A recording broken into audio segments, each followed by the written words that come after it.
কিন্তু আমরা ইতিমধ্যে প্রায় প্রত্যেকটি গুরুত্বপূর্ণ অ্যাসোসিয়েশন চেম্বারের সাথে সরাসরি আলাপও হয়েছে। এখানে আপনারা যারা আসছেন প্রায় সবগুলো অ্যাসোসিয়েশনতে আমি অথবা এনবিআর চেয়ারম্যান সাহেব একেবারে সরাসরি হিয়ারিং দিয়েছেন, ওনার বক্তব্য রেখেছেন, এক্সটেন্সিভলি বক্তব্য রেখেছেন। সুতরাং consultation process may not be 100% complete, but consultation process কিন্তু বহুলাংশে করা হয়েছে। আর আমাদের তো সরকারের মাত্র এসছি তো 2 মাস, এর বাইরে তো আবার যাওয়ার সুযোগ নেই। এই 2 মাসের মধ্যে তো প্রথম 1-1.5 মাস চলেই গেল, সরকারে আসার পর থেকে ট্রানজিশনে চলে গেল। তারপরেও কিন্তু এই 15-20 দিন 1 মাসের মধ্যে যতটুকু সম্ভব ম্যাক্সিমাম কনসালটেশন করার চেষ্টা করা হয়েছে, কথা শোনা হয়েছে। এবং আপনারা যে বিষয়গুলো আজকে তুলেছেন এগুলো অনেকগুলো বিষয় দীর্ঘদিন ধরে আসছে সমস্যা। তো সুতরাং কনসালটেশনের ব্যাপারে অনেকে বলেছেন সারা বছর ধরে কনসালটেশন, এটা খুব ভালো সাজেশন। কিন্তু আসলে বাজেট তো ওইভাবে কিছু না, বাজেট তো হচ্ছে ইট ইজ জাস্ট একটা অ্যানুয়ালি আমাদেরকে দিতে হয়, আমরা দিতে। কিন্তু বাজেটের মাধ্যমে সব কিছু করতে হবে কিংবা হয়ে যাবে এটাও কিন্তু আমাকে তো সারা বছর ধরে সমস্যার সমাধান দিতে হবে, তাই না? খালি বাজেটের সমাধান দিলাম তারপর সারা বছর কিছু হলো না, এটাও তো না। এই সমাধানগুলো, ব্যবসার সমাধানগুলো সারা বছর ধরে দিতে হবে। আর আপনারা খুব ভালো করে জানেন বর্তমান সরকার, বাংলাদেশ জাতীয়তাবাদী দলের সরকার, এই সরকারের ফাউন্ডিং ভ্যালু হচ্ছে ব্যক্তি খাতের মাধ্যমে দেশের উন্নয়ন। মানে এই দলটা হয়েছে কিন্তু এই একদলীয় শাসন থেকে, সরকার চালিত অর্থনীতি থেকে বহুদলীয় গণতন্ত্র এবং মার্কেট বেসড ইকোনমি, সকলের পার্টিসিপেশনের ভিত্তিতে এই দলের অন্যতম ফাউন্ডেশন কিন্তু। সুতরাং এই যে মুক্তবাজার অর্থনীতির যে কনসেপ্ট, এটার ভিত্তিতে আমরা সরকার পরিচালনা আগেও করেছি, এখনো আমাদের এই কাজটাই করতে হবে। এবং এইখানে মূল চালিকা শক্তি হচ্ছে আপনার প্রাইভেট সেক্টর। সরকার ফ্যাসিলিটেটরের রোল, ভূমিকা ছাড়া এর বাইরে সরকারের খুব বেশি কিছু থাকে না। ইনফ্রাস্ট্রাকচারটা সম্ভবত অ্যাভেলেবেল করা এবং ফ্যাসিলিটেট করা, সেই আমাদের কাজ হচ্ছে এটা। আপনারা অনেকগুলো বিষয় নিয়ে আসছেন, আসলে অতগুলো রেসপন্স করার প্রয়োজন এখানে নাইও, কারণ এগুলোর রেসপন্স করা হবে আমাদের পলিসি যখন ডিক্লেয়ার করা হবে আমরা করব। তবে কিছু কিছু কথা বলার দরকার মৌলিক বিষয়গুলি, যে আমাদের সম্ভাবনা যেখানে আছে সেটা আমরা পরিপূর্ণভাবে কিভাবে এই সম্ভাবনা থেকে কাজে লাগাতে পারি। যেমন এক্সপোর্ট খাতে বাংলাদেশ গার্মেন্টস শিল্প খুবই ভালো করছে এবং তারা এখনো ভালো করছে, কিন্তু এটা একটি খাত যেটা খুব বেশি ভালো করে। অন্য কোনো খাত কেন উঠে আসতে পারেনি, এটা একটা বড় প্রশ্ন। এই যে গোল্ড খাতের কথা আমার মিনিস্টার সাহেব বলেছে, যে আমাদের গোল্ড স্মিথ যারা, তারা কিন্তু বর্ডার পার হয়ে ওখানে কিন্তু কাজ করছে, কারণ এখানে আমরা সেই সম্ভাবনা সৃষ্টি করতে পারিনি। গার্মেন্ট খাতে যে কাজটা আমরা করতে পেরেছি, গোল্ডের খাতে কেন করতে পারিনি? কিংবা আরেকজনে বলেছেন ওই যে ডায়মন্ড খাতে 2012, আমি বহুদিন ধরে বলেছি যে ইন্ডিয়ান থেকে যে ডায়মন্ড কাটিং এর মাধ্যমে শুরুর থেকে যে সম্ভাবনা সৃষ্টি করছে, বাংলাদেশে তো আমরা পারি, আমরা গোল্ডটা করতে পারিনি। আমরা অনেকগুলো খাতের সম্ভাবনা মনে সময় থাকা সত্ত্বেও কাজে রাখতে পারি। এই জন্য আমাদের সিদ্ধান্ত হয়েছে, আমি পরিষ্কারভাবে বলতে চাই, যে কোনো রপ্তানি খাত, সম্ভাবনাময় খাত যদি রপ্তানি খাত উঠে আসে, আমাদের খাতে প্রপোজাল দেয়, আমরা সেই খাতে গার্মেন্টসের যে সুযোগ সুবিধা আছে সেই সুযোগ সুবিধা সেই খাতগুলোকে দিয়ে দেব, পরিষ্কারভাবে বলছি। বন্ডেড ওয়ারহাউস বলেন, ব্যাক টু ব্যাক ফেসিলিটিস বলেন, all the rest of it. আপনারা বলেন গোল্ড আসেন, ডায়মন্ড আসেন, এই যে একটা চুরির এটা আমাদের সিদ্ধান্তগুলোতে বাধা আসে কোথায় জানি, ও বলে যে এটা তো চুরি করবে, চুরি করে তো গোল্ড বিক্রি করবে, ওই এক্সপোর্টের নামে বিক্রি করে দেবে। এখন চুরি করার ভয়ে আমি কিছু করব না, এটা তো হতে পারে না। এখন চুরি করবে 10 জন আর 90 জন তো চুরি করছে না, তাই না? তো তাই বলে কি আমি এই খাতগুলো ডেভেলপ করবো না? আমরা আপনাদেরকে নিশ্চিতভাবে বলতে চাই, চুরির আমাদের কোনো ভয় নেই। চুরির জন্য চুরির সমাধান আলাদা। তাই বলে কোনো খাতে আমরা সুযোগ দিতে পারবো না, এটা খবর। আমরা এই খাতগুলো খুলে দেব। আপনারা আসেন, যতগুলো খাত নিয়ে আসবেন, এক্সপোর্টের সম্ভাবনা নিয়ে, এক্সপোর্ট করবার সুযোগ নিয়ে একেবারে খুলে দেব। Back to back LC, bonded warehouse, without harassment bonded warehouse. আমি জানি বন্ডেড ওয়েট হাউসে অনেক হ্যারাসমেন্ট চলছে, আমি বিস্তারিত যাওয়ার দরকার নেই। আমি তো বলছি আমি ওইদিকে ছিলাম, আমি তো অবগত আছি। সুতরাং এগুলো সব সিদ্ধান্ত আমরা নিচ্ছি, একটু ধৈর্য বুঝতে হবে। 2 মাসের সরকার তো মাত্র, তার উপরে হয়েছে আসছি কোথায়। আমরা যারা ইনহেরিট করেছি অর্থনীতি, আমাদের তো বুঝতে হবে যে অর্থনীতি ইনহেরিট করেছি, সেখানে ব্যাংকিং সেক্টর ধ্বংস হয়ে গেছে, শেয়ার বাজার ধ্বংস হয়ে গেছে। আপনার ব্যবসায়ীরা আজকে দায় দেনা পরিশোধ করতে পারছে। আমি এই কথাগুলো ওয়ার্ল্ড ব্যাংক, IMF এ পরিষ্কারভাবে বলেছি, তোমরা যতগুলো কথা বলছো তোমরা বাংলাদেশের অর্থনীতি বোঝার চেষ্টা করো। এখানে বিশাল বিশাল অর্থনৈতিক কর্মকাণ্ডে যারা জড়িত, এখানে সিরিয়াস ক্যাপিটাল এর ঘাটতির মধ্যে তারা কাজ করছে, আমি জানি।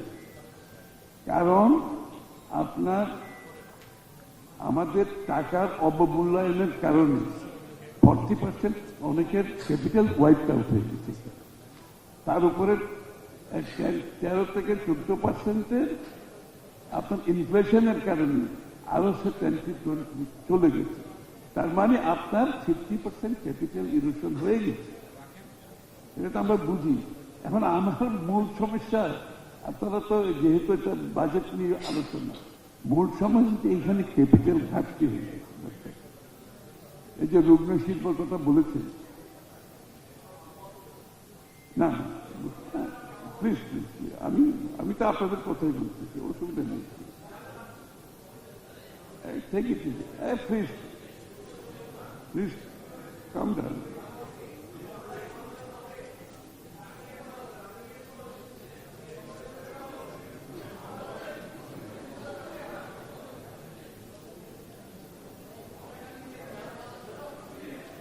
আপনি একটু ঠান্ডা মাথায় কাজ করে দিন, সবাই তো মিলে কাজ করতে হবে এর সাথে। বিগত দিনে যা হয়েছে এগুলো নিয়ে এখানে ঝগড়াঝাটি করে তো লাভ হবে না, আমরা তো সামনের দিকে এগোতে হবে। সুতরাং বিগত দিনে এটা কারেকশন করা তো একটা বড় ইস্যু এখানে, যে আমরা এখন ব্যাংকিং খাতে আপনাদের যে ঘাটতি আছে, এটা একটা বড় ইস্যু। এটা এই সরকারের পক্ষে অ্যাড্রেস করা একটা সহজ নয়, কিন্তু আমরা তো এটা আইডেন্টিফাই করেছি যে ক্যাপিটাল ঘাটতির মধ্যে প্রাইভেট সেক্টর আছে। আমরা আইডেন্টিফাই করেছি যে ইজ অফ ডুইং বিজনেসের বাধাগ্রস্ত করা হয়েছে শুধুমাত্র পৃষ্ঠপোষকতার ব্যবসা বাণিজ্য করেছে। আমরা বুঝি এই যে ইজ অফ ডুইং বিজনেসের যতগুলো বক্স আছে, আমরা একটা একটা করে দেখছি, এবং ইনশাআল্লাহ আপনারা বলছি আমরা ব্যবসার পথে যত বাধা আছে 100% না হোক, ম্যাক্সিমাম বাধা সরিয়ে দেব। আপনার নিশ্চিত থাকতে পারেন, আপনার নিশ্চিন্ত থাকতে পারেন। একটু সময় দেন, আপনাদের সাথে আমাদের কথাবার্তা চলবে। আপনাদের সাথে কন্টিনিউয়াস আলাপ আলোচনা চলবে। Commerce minister is also strong private sector man, he knows what he is doing. সুতরাং ওই যে FBCCI ইলেকশন থেকে শুরু করে প্রাইভেট সেক্টর বাধাগুলো রিমুভ করার জন্য আমরা প্রত্যেকে এগুলো আমরা জানি, আমরা এগুলো করছি। আমরা ডিরেগুলেশনের কথা বলতে বলতে তো আমার মুখ শুকিয়ে দিচ্ছি, রিফর্মদের কথা বলতে বলতে। সুতরাং আমরা যদি এগুলো কমপ্লিট করতে না পারি, তাহলে এটার জন্য আমরা দায়ী থাকবো, তাই না? যে কথাগুলো এতদিন আমরা একটা বিগত সরকারগুলোকে বলেছি, আমরাই দায়ী থাকবো। এই কাজগুলো চলছে।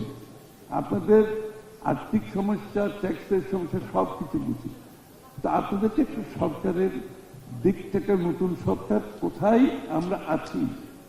একদিকে বিগত সরকারগুলো দায় দেয় না, 40,000 কোটি টাকার উপরে রেখে গেছে খালি পাওয়ার সেক্টরের বিল। 40,000 কোটি টাকার উপরে বকেয়া রেখে গেছে। এই সরকারকে দিতে হবে।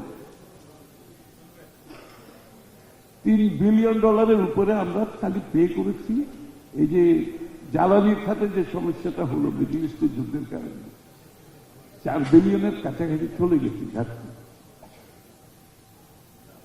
প্রত্যেকটি ক্ষেত্রে এই অবস্থার মধ্যে আমরা পার করছি। ব্যাংকিং সেক্টরের রিক্যাপিটালাইজেশন করতে হচ্ছে, কিন্তু এতগুলো টাকা তো সরকারের নাই। তারপরে কিন্তু আমরা ব্যাংকিং সেক্টরে রিক্যাপিটালাইজেশন এই কষ্টের মধ্যেও কিন্তু টাকা ইয়ারমার্ক করেছে, কিন্তু সময় লাগবে এটা recovery. It's a painful situation আমরা যাচ্ছি, কিন্তু অ্যাট দ্য সেম টাইম আপনারাও পেইনফুল সিচুয়েশনের মধ্যে যাচ্ছেন। কারণ একই কারণে, যে কারণে সরকার বিপদে আছে, আপনারা বিপদে আছে, কিন্তু একই কারণে। তা এগুলো আমরা সমন্বিত হবে, ঐক্যবদ্ধ হবে, দিতে হবে, সময় দিতে হবে, ধৈর্য ধরতে হবে। আমরা সবকিছু অবগত আছি। এখানে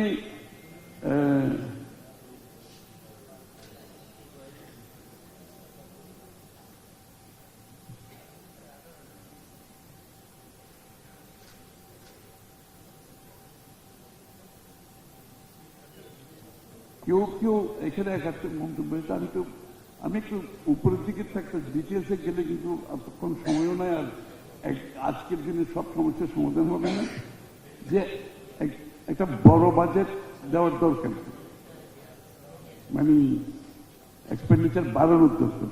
এক্সপেন্ডিচার বাড়ানোর কারণ হচ্ছে অর্থনীতি এখন যে জায়গায় নিয়ে যাওয়া হয়েছে, অর্থনীতি একেবারে একটা লো লেভেলে ইকুইলিব্রিয়ামে আসছে, লো লেভেল, একদম লো লেভেল। এটাকে যদি আপনাকে উপরের দিকে নিতে হয় এবং আপনি যদি অর্থনীতিতে গ্রোথ সৃষ্টি করতে না পারেন,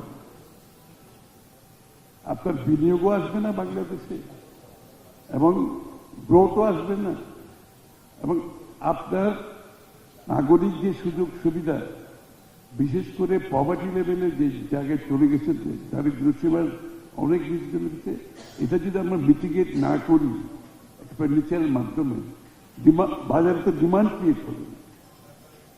আপনাকে তো এই যে অনেকে বলছে মনিটারি সাপ্লাইয়ের মাধ্যমে ইনফ্লেশন কন্ট্রোল করতে গিয়ে সেটা কতটুকু লাভবান হয়েছে আমি জানি না, কিন্তু এগুলো তো করা হয়েছে বিগত দিনে। 15% ইন্টারেস্ট রেট হয়ে গেছে। এইগুলোকে করতে হলে আমাকে অর্থনীতিতে বিনিয়োগ করতে হবে, আমাকে ডেভেলপমেন্ট বাজেটে ইনক্রিজ করতে হবে। ডেভেলপমেন্ট বাজেট যদি ইনক্রিজ না করি তাহলে গ্রোথ হবে না। গ্রোথ না হলে আপনার প্রাইভেট সেক্টরে তো কাজ করতে পারবে, আমরা ইনফ্রাস্ট্রাকচার করতে পারবো, যে সাপোর্ট গুলো দেওয়া দরকার এগুলো কিছুই দিতে পারবো। সুতরাং আই হ্যাভ টু ট্রাই। এখানে বড় বাজেট দিতে হবে, এবং বড় বাজেটের সবচেয়ে সমস্যা বিগত দিনে ছিল আপনার ইনভেস্টমেন্টটা কোয়ালিটি, আপনি ইনভেস্টমেন্ট করছেন কিনা। আপনি যদি বড় বাজেটের নামে মেগা বাজেট করে টাকা বিদেশে পাচার করবেন, তাহলে তো সেটা কোনো, সেই বড় বাজেটের কোনো মূল্য নেই। কিন্তু আপনি বড় বাজেট করে যদি কোয়ালিটি বাজেট করেন, বিনিয়োগের রিটার্ন হয়, তাহলে বড় বাজেটের অসুবিধা কিছু নেই। আমরা যে এখন বিনিয়োগগুলো করতে যাচ্ছি বর্তমান সরকার, আমরা ক্রাইটেরিয়া করেছি কোথায় বিনিয়োগ করব। Is there a value for money? আমি যে বিনিয়োগটা করছি এটাতে আমি ভ্যালু আছে কিনা, আমার এটার বিনিয়োগের রিটার্ন আছে কিনা। আমি যে বিনিয়োগটা করছি private sector, government is no different than private sector, একই তো। আমি যে বিনিয়োগটা করছি এটা রিটার্ন আছে কিনা, আমি যে বিনিয়োগটা করছি এখানে এমপ্লয়মেন্ট ক্রিয়েট হচ্ছে কিনা, আমি যে বিনিয়োগটা করছি এখানে আমি এনভায়রনমেন্টাল ইস্যুটা কনসিডারেশন এনেছি কিনা। সুতরাং কোয়ালিটি বিনিয়োগ, গুণগত মান যদি থাকে, বিনিয়োগের কোনো সমস্যা নেই। এখানে আপনি কত বিনিয়োগ করছেন এটা বড় কথা না, এটা যদি কোয়ালিটি বিনিয়োগ হয়, রিটার্ন হয়, যে দেশও লাভবান হবে, সরকার, ব্যবসায়ী সবাই কাজ করতে পারে। আমরা ঠিক সেই জায়গাটায় যাওয়ার চেষ্টা করছি। একেবারে লো লেভেল ইকুইলিব্রিয়ামে যে এখানে ইকোনমি আছে, এখান থেকে আমাকে এটা উপরের দিকে আনতে হবে। সুতরাং এই কাজগুলো করার মাধ্যমে এটা প্রাইভেট সেক্টরের বড় কন্ট্রিবিউশন এখানে লাগবে। আর ট্যাক্সেশনের মধ্যে অনেকগুলো আপনারা দাবি দেওয়া হয়েছে। অনেকে ট্যাক্স রেট বাড়ানোর কথা বলেছে, অনেকেই বলেছে ট্যাক্স রেট বাড়াইতে হবে, আপনারা ট্যাক্স বাড়াইলে হবে না। একেবারে আমরা এখানে তো কোনো দ্বিমত কারণ না, কিন্তু ট্যাক্স রেট বাড়ানোর জন্য যে কাজগুলো করতে হবে এগুলো তো কালকে সকালে হবে না। আমরা এই কাজগুলো করছি, কিন্তু এটার জন্য সময়ের দরকার আছে। আর দ্বিতীয় কথা হচ্ছে ট্যাক্স রেট বাড়াবো কাদের? ব্যবসায়ীদের তো। আপনারা যারা ব্যবসায়ী সংগঠন আছে, চেম্বার অফ কমার্স আছে, অ্যাসোসিয়েশনগুলো যারা আছে, তারা একটু সহায়তা করেন না। আপনারা সহায়তা করে আপনাদের প্রত্যেকের অ্যাসোসিয়েশনের মেম্বারের বাইরে যারা ট্যাক্স দিতে আসে নাই, আপনারা আমাদের সরকার থেকে সহযোগিতা করেন। অনেকে বলছেন লক্ষ লক্ষ রেস্টুরেন্ট আছে, লক্ষ লক্ষ রেস্টুরেন্টে সবাই ট্যাক্স নিতে আসে না, লক্ষ লক্ষ দোকানদার তো ট্যাক্স নিতে আসে না। সুতরাং ব্যবসায়িক অ্যাসোসিয়েশন আপনারা যারা আছেন, চেম্বার অফ কমার্স, আপনারা একটু হেল্প করেন যে ট্যাক্স নেতা বাড়ানোর জন্য। যে এখানে যারা ব্যবসায়ী আছেন আপনাদের সহযোগিতার দরকার আছে। আমি জানি এনবিআর এর অনেক কর্মকর্তা সম্বন্ধে অনেক অভিযোগ আছে এবং অনেকগুলোতে সত্যতাও আছে, কিন্তু এটা যদি আমরা এখান থেকে বেরিয়ে আসতে হলে বিজনেস কমিউনিটিকে এগিয়ে আসতে হবে। এই যে ট্যাক্স নেটের বাইরে যারা থেকে ব্যবসা করে আপনাদেরকে আনকম্পিটিটিভ করে ফেলছে, অনেকে বলেছে। যারা ট্যাক্স দেয় না আর যারা ট্যাক্স দেয় তাদের মধ্যে কম্পিটিশনটা কিন্তু ইভেন হচ্ছে না, আনইভেন হয়ে যাচ্ছে। সুতরাং আনইভেন কম্পিটিশনটাকে ইভেন করতে হলে আমাকে তো সবাইকে ট্যাক্স নেটে আনার সুযোগ করতে হবে। আমি আপনাদের কাছে অ্যাপিল করতেছি, প্রত্যেকটি চেম্বারকে, প্রত্যেকটি অ্যাসোসিয়েশনকে ট্যাক্স নেট বাড়ানোর জন্য প্রত্যেকে একটু এগিয়ে আসবে এবং প্রত্যেকে দয়া করে আমাদেরকে সাজেস্ট করুন আপনার অ্যাসোসিয়েশনের ক্ষেত্রে কোথায় ট্যাক্স নেটের বাইরে, কারা বাইরে আছে, একটু হেল্প করুন। তাহলে তো আমাদের কাজ অনেক সহজ হয়ে যাবে। চেম্বার অফ কমার্সকে বলবো আপনাদের যারা মেম্বারশিপ আছে তার বাইরে সিমিলার ট্যাক্স ব্যবসা বাণিজ্য করতেছে, একই ব্যবসা, কিন্তু আপনার ট্যাক্স নেটে আসে নাই, আপনার চেম্বারের মেম্বারও হয়নি, একটু সহযোগিতা করে, তাহলে কিন্তু কাজটা অনেক সহজ হবে। আর সরকারের পক্ষ থেকে যা করার তো করতেই হবে। আর এই কঠিন সময়ে আমরা ট্যাক্সের ব্যাপারে আপনাদেরকে যে সুযোগ সুবিধাগুলো দেওয়ার ইচ্ছা থাকলেও কথাটা শুনতে আপনাদের ভালো লাগবে না, অনেক জায়গায় আমরা ইচ্ছা থাকলেও কারেন্টলি আমরা অনেক সুযোগ সুবিধা দিতে হয়তো পারবো না, কিন্তু আপনাদেরকে আমরা ট্যাক্সের, আপনাদের ব্যবসা বাণিজ্যের ইজ অফ ডুইং বিজনেসের যে কস্ট অফ ডুইং বিজনেস যেখানে যেখানে আপনারা বাধাগ্রস্ত হচ্ছেন আপনারা বলবেন, আমরা সেগুলো সরিয়ে দেব। যেমন পোর্টের কথা, এই যে একজন বলেছে পোর্টে 40% বৃদ্ধি করি, আমি এটার বিরোধিতা করি, এটা সঠিকভাবে বলছি। পোর্টে কোন হিসাবে তারা এই 40% তাদের ওখানে হ্যান্ডলিং কস্টের উপর বাড়িয়েছে, কোনো কারণ নেই। এইরকম চট্টগ্রাম পোর্ট এবং অন্যান্য পোর্টে যে এই পোর্টে যে দুর্নীতি হয়, পোর্টে যে কস্ট অফ ডুইং বিজনেস যায়, আপনি এটাকে অ্যাড্রেস করেন, আমরা এইগুলোর সমাধান ইমিডিয়েটলি আপনাদেরকে দিচ্ছি, ইমিডিয়েটলি কোথায় কোথায় কস্ট অফ ডুইং বিজনেস, এটা আমরা সুযোগ আপনাদেরকে সৃষ্টি করে দেবো। ইজ অফ ডুইং বিজনেসে কোথায় কোথায় আপনাদের বাধাগ্রস্ত হচ্ছে আপনারা বলেন। একেবারে আমি বলছি আমরা সরাসরি আগামী 3 মাসের মধ্যে সমাধান দেব, 3 মাসের মধ্যে আপনারা নিয়ে আসেন কোথায় কোথায় আপনার কস্ট অফ ডুইং বিজনেস কি কারণে বাড়ছে আপনারা বলেন, will address. Is of doing বিজনেসে কোথায় কোথায় বাধাগ্রস্ত হচ্ছেন, ব্যুরোক্রেসির কারণে কিংবা বিভিন্ন কারণে বলেন, we will do it in next 3 months. এটা আমাদের তো, এটা তো আমার ম্যানিফেস্টোতে আছে অলরেডি, কিন্তু আপনাদের থেকে ইনপুটটা পেলে অনেক কিছু হয়তো আমার ম্যানিফেস্টোতে আছে তো সার্বিকভাবে এরকম, কিন্তু আমরা অনেক কিছু জানা নাই হয়তো, আপনাদের জানা আছে, ডে টু ডে আপনি ফেস করছে, বলেন তবে নিয়ে আসবেন, কোনো সমস্যা নেই। সুতরাং ট্যাক্সের ব্যাপারে আপনার অনুরোধ করছি, আমরা চেষ্টা করি, কিন্তু ট্যাক্সের ব্যাপারে যে খুব বেশি কিছু করতে পারি না, আমি সেই কথাটা আজকে ওয়াদা করতে পারব, কারণ আমরা যে সমস্যার মধ্যে আছি, ট্যাক্স রেভিনিউ যদি ট্যাক্স জিডিপি যদি না বাড়ে আপনারই কিন্তু ক্ষতিগ্রস্ত হবে ব্যবসায়ীরা, কারণ আপনাদের এই সুযোগ সুবিধার কথা বলতে গভর্নমেন্ট দিতে পারবে না। কিন্তু এইখানে আমি আপনাদের সহযোগিতা চাইছি, অন্তত এই বাজেটটাই আপনারা সহযোগিতা করেন। আমি IMF, ওয়ার্ল্ড ব্যাংক সহ সব মাল্টিল্যাটারাল বডিকে বলেছি আমাদের 2 বছরের কুশন লাগবে। বাংলাদেশের অর্থনীতি যে জায়গায় নিয়ে যাওয়া হয়েছে আজকে, এখান থেকে আমার 2 বছরের কুশন লাগবে, এবং এই 2 বছর পরে থার্ড ইয়ারে গিয়ে ইকোনমি উল্টানো যাবে ইনশাল্লাহ। আমরা যে মেজারগুলো নিচ্ছি, আপনাদের কথা শুনছি, থার্ড ইয়ারে গিয়ে ইকোনমি উল্টানো যাবে।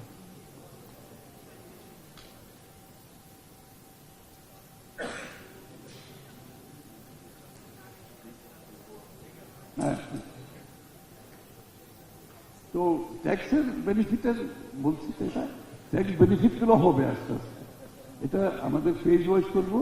আর ট্যাক্স রেশনালাইজেশন করার দরকার আছে, যেভাবে ট্যাক্সেশন হেফাজত ভাবে আসছে আমরা একটু রেশনালাইজেশনের দিকে যাচ্ছি। ট্যাক্স NBR এর যে বিষয়টা আছে বাইফার্কেশনের, আমরা সেটার সমাধান দিচ্ছি, একটু ইমপ্রুভমেন্ট করতে যাচ্ছি আমরা। কারণ ট্যাক্স পলিসি যদি কারেক্ট না হয়, প্রত্যেকদিন আমরা এখানে আলোচনার মধ্যে আর বাড়তে থাকবে। আমরা চাচ্ছি ট্যাক্স পলিসিটা যারা করবে তারা বাংলাদেশের ব্যবসা বুঝে, তারা বাংলাদেশের সাধারণ মানুষের কষ্ট বুঝে, মানুষের দৈনন্দিন জীবনে যে বিষয়গুলো তারা বুঝতে হবে, এবং ট্যাক্স কালেকশনের, ট্যাক্স ইম্পোজ করার এটা রেশনাল বুঝে এবং এটার ইম্প্যাক্ট বুঝে। আমরা এই জন্য NBR এর ট্যাক্স পলিসি যারা করবে সেই জায়গাটা পরিবর্তন করছে, এবং তারা আপনাদের সাথে কথা বলে সবাই সবকিছু বুঝে ট্যাক্স পলিসিটা করবে, আর এক্সিকিউশন করবে যারা এক্সিকিউশন করার দায়িত্ব। আর এক্সিকিউশনও আমরা ডিজিটাল, আমরা ফিজিক্যাল কন্ট্যাক্টটা কমিয়ে আনছি। আমরা DPI চলে আসছে পুরো nation wide, 1 citizen 1 card 1 wallet. সুতরাং everything will be under surveillance, everything. সুতরাং যারা ট্যাক্স দিচ্ছেন না তাদেরকে আসতে হবে ট্যাক্স নেটের মধ্যে, এছাড়া আর কোনো উপায় নেই। এটার মাধ্যমে 2টা কাজ হবে, ফিজিক্যাল কন্ট্যাক্ট কমে গেলে দুর্নীতি কমে যাবে। আমরা ইনকাম ট্যাক্স জড়িত যে ফিজিক্যাল কন্ট্যাক্ট, এগুলো আমরা কমাই আনতে চাই। আমরা এগুলো একেবারে ফিজিক্যাল কন্ট্যাক্টের বাইরে আনতে চাই। সুতরাং অনেক আপনাদের সমস্যা এখানে কমে যাবে। এই প্রজেক্টটা আমরা অলরেডি ক্যাবিনেট পাস করে দিয়েছে, ডিজিটাল যেটা বাংলাদেশে আমি বলছি, এই আমরা ক্যাবিনেট পাস করেছি এবং এটা বাস্তবায়ন কাজ চলছে। এটা এমন না যে আমরা বলছি মুক্তিত, অলরেডি ক্যাবিনেট পাস করেছে এবং বাস্তবায়ন প্রক্রিয়া চলছে। ডিজিটালাইজেশন কমপ্লিট হলে প্রত্যেকটি নাগরিকের সেবা পেতেও সুবিধা হবে, তার কাছে আমার তার যে বিষয়গুলো জানতেও আমাদের সুবিধা হবে, তারও সব সেবা পেতেও সুবিধা হবে, এবং গভর্নমেন্টের ট্যাক্স জিডিপিতে ইমপ্রুভমেন্ট করতে সুবিধা হবে। তো আমি আর বক্তৃতা দীর্ঘায়িত করছি না। ওই TDS এর ব্যাপারে যেটা একজন বলছেন, TDS এই জন্য বলুন, এটা আমরা সেন্ট্রালি অ্যাড্রেস করবো। এটারও ওই এগেইন অটোমেশনের মাধ্যমে এটার সমাধান হবে। তো আমি আপনাদের সকলকে ধন্যবাদ জানাচ্ছি। প্রত্যেক কিছু অ্যাড্রেস করতে অনেক সময়ের দরকার। একটা কথা আমি আপনাদেরকে আশ্বস্ত করছি, আমরা আপনাদের সহায়তার মাধ্যমে বাংলাদেশের অর্থনীতি গড়তে হবে। প্রাইভেট সেক্টরের সহায়তা নিয়ে আপনাদের হতে হলে বাংলাদেশের, আপনাদের উন্নয়ন হলে বাংলাদেশের উন্নয়ন হবে, আপনাদের উন্নয়ন না হলে বাংলাদেশের উন্নয়ন হবে।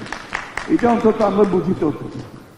আমি নিশ্চিতভাবে আপনাদেরকে বলছি, আমাদের পক্ষে যতটুকু করা সম্ভব এখন, নিয়ার ফিউচারে, আগামীতে আমরা সবকিছু করব ব্যবসা বান্ধব দেশ গড়ে।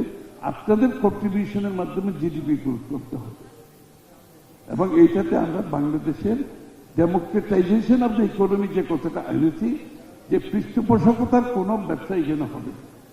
বাংলাদেশের পৃষ্ঠপোষকতার কোন ব্যবসা আমরা করতে চাই না। আমরা এটাকে ডেমোক্রেটাইজ করতে চাই, সকলের অংশগ্রহণ যাতে সুযোগ হয়, সমানভাবে অংশগ্রহণ করতে চাই, এবং সমানভাবে তারা যাতে অর্থনৈতিক সুফল পায়, এই দিকে আমরা এগিয়ে যাচ্ছি। আপনাদের সহযোগিতা দরকার। সবাইকে ধন্যবাদ। ধন্যবাদ গণপ্রজাতন্ত্রী বাংলাদেশ সরকারের অর্থ ও পরিকল্পনা মন্ত্রী মহোদয়কে মূল্যবান বক্তব্যের জন্য।